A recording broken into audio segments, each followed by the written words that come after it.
Have you seen Hayao Miyazaki's reaction to AI? What? No. Who is that?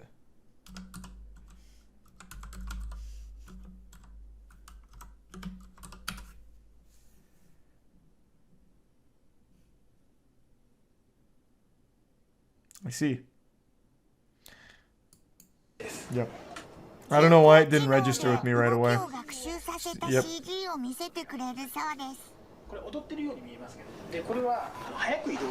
I know. Sorry. It's late. It didn't register. I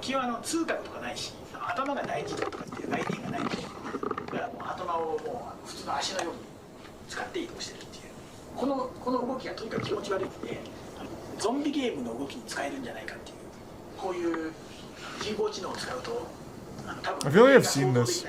I went on a Miyazaki rabbit hole not too long ago because it turns out he hates his fucking son. So I found that really interesting. Anyone remember when he watched his son's premiere movie and he left midway through? Called it bad? Yeah, it was honestly sad. No, he's a genius, man. Miyazaki makes incredible works. But he's a bad dad from everything I've seen. His son's film did suck ass, though. Yeah, but the point isn't, like, it's your son. Like, even if it's not great, you need to at least be there to support him. Like, give him advice. You're fucking Miyazaki. Like, you'd be like, hey, I appreciate what you did here. I can see you put a lot of work into it. And you know what? I am thankful that you've done this. And then maybe give him advice on how it could have been better. Instead of just walking out midway through to smoke a cigarette and say you're disappointed. Like, anything but that. Which film did Goro Miyazaki direct that... what? It was the one that blended, like, 3D, like the CGI. It really didn't look good. Like, I do agree it wasn't good looking. But here, this was him after at the premiere.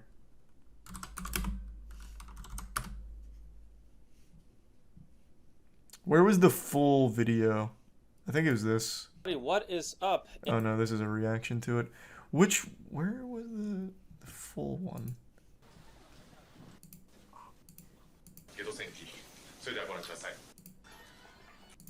This isn't the full thing, but yeah, you can get the idea here.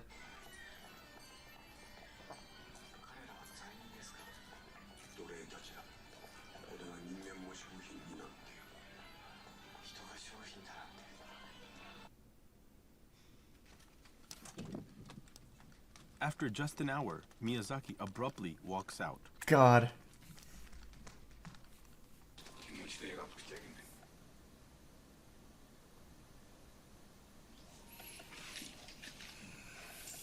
The son's film is brimming with scenes reminiscent of the father's movies.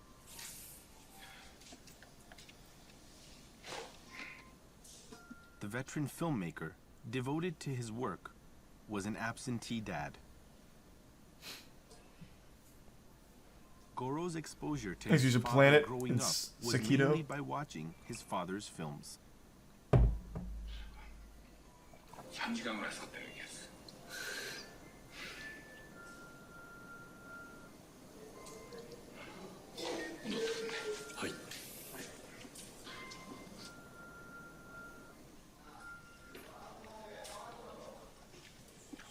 Yeah, it's just fucking sad. Like, great filmmaker, shit dad. Later he told him it was good. I can't imagine though that was real. I saw that because it's this video. Though I don't think this is the same movie he watched here. But yeah, at some point he was like, yeah, I actually liked it. But I really feel like that was to save face because even, from what I recall, even in Japan, Miyazaki caught a lot of shit for this. I vaguely remember reading some old shit about it. Never meet your heroes, but yeah, I guess never meet your dad. Like, I mean, the kid clearly idolized his father. I think one of the... I'm going off old memory here. But I think one of the things that Miyazaki was so upset by is that Goro used scenes reminiscent of his work. And he felt that was almost insulting. But he needs to realize he was an absentee father. And his, as mentioned in that video, his son's main way of connecting with his dad was through his work. So I believe it was more paying homage than ripping him off. I'm pretty sure that film pretty sure that film did good too. No, from what I recall, Goro has not had like an actual successful movie at the moment. Maybe that's changed. It's been a long time since I went down this rabbit hole. Let me take a peek. I do feel terrible for him, like legitimately. He's given it many, many tries. So his most recent movie is Earwig and the Witch. Let's see. This was 2020. Earwig and the Witch has a 29% on Rotten Tomato, and it did $726,000 in the box office, which I don't believe recouped its budget. Let me double check. Doesn't say it's full budget, but I can't imagine $726K covers a full animation. Yeah, I mean, I agree. Like, the movies don't look great. Like, I do agree, right? But there's absolutely a better way of handling that as opposed to walking out of your son's premiere and calling it shit. Yeah, Edge Runners slaps. Cyberpunk Edge Runners is so good. His previous movie was great. I couldn't tell you. I actually haven't seen any of them. Maybe they're good. I don't know. From Up on Poppy Hill is my favorite Ghibli film. From Up on Poppy Hill.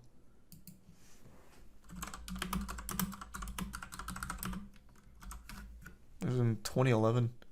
I never saw this one. Oh, Goro's in it. He didn't... Oh my... Wait, he was the director. This looks much better. Self-insert role in the film. So he wasn't immediately credited here, so I didn't see it. Yeah, I mean, this looks better.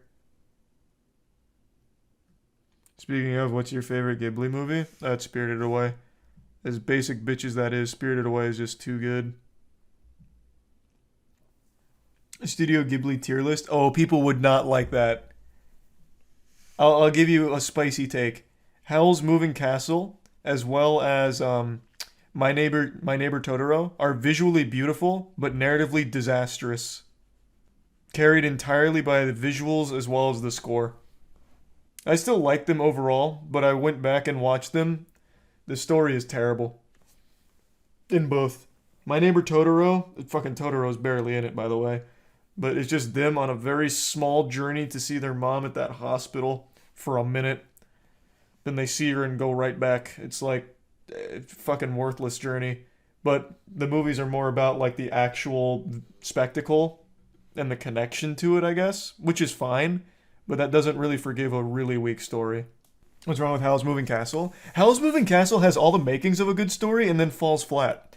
Like that whole thing with him transforming and shit was completely unrealized. Like it turned out to be completely fucking worthless. The witch going senile and then not senile and back to senile, being obsessed with him, and then, like it just didn't work. They had the ingredients but didn't actually finish it off. So it just ends abruptly. Like it didn't actually have like a conclusion to it. Things just happen. You're so wrong. I just rewatched it. Legitimately well, I guess just is an exaggeration. I watched it last year again. I think it has to have been a long time since you watched it, like, and paid attention to the story. It's a beautiful movie, but the story is just not good. And that's why I said no one would want a Ghibli tier list, because there's 2 movies from him I don't like. Well, it's not that I don't like them. I think are weak narratively, which people believe are impossible to criticize masterpieces. He didn't write Howl's Moving Castle, just directed it. Yeah, whoever wrote it did a terrible job. But he directed the fuck out of it. I would urge you to rewatch it and actually pay attention to the story. Which, I don't know, maybe that defeats the purpose of watching it, I'm not sure. But it just is not a good narrative. The book probably has better pacing. The book also probably explains some of the shit that makes no sense in the actual movie. It's meant to be sad? Yeah, but it's not even sad. What do you mean? They have like one-off mention of like, the prince is missing. Never mentioned again. Also completely fucking useless. Then it turns out that jumping scarecrow was the prince under... Oh, spoilers, I guess, whatever. Is actually the prince under the spell. It's like, oh, I might as well free you. Well, thank you for freeing me. Let's have a happy ending. Not everything needs an amazing narrative, though. And I said it's a great movie, even in spite of that. I still like it. That doesn't mean that I won't criticize a weak narrative in it. The narrative wasn't that bad. It wasn't like the worst story ever told. Like I said, it had all of the like ingredients of a great story, and I'm sure the book is wonderful. But the movie didn't get everything in there that it needed to make it a good story. What about Princess Mononoke?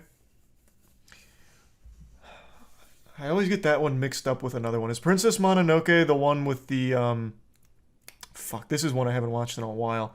Is that the one with the bow and arrows, the demon scrawls and shit, and the wolf? It's the one with the wolf. That movie slaps. I always get that one mixed up with a different Ghibli film, and I never remember the name of it. That one I haven't watched in a long time. Nausicaa? Maybe. Might be. Pompoko's an interesting one, though. That's the one with the giant nutsacks, right? They have similar themes. Yeah. Who Framed Roger Rabbit? That goes kind of hard.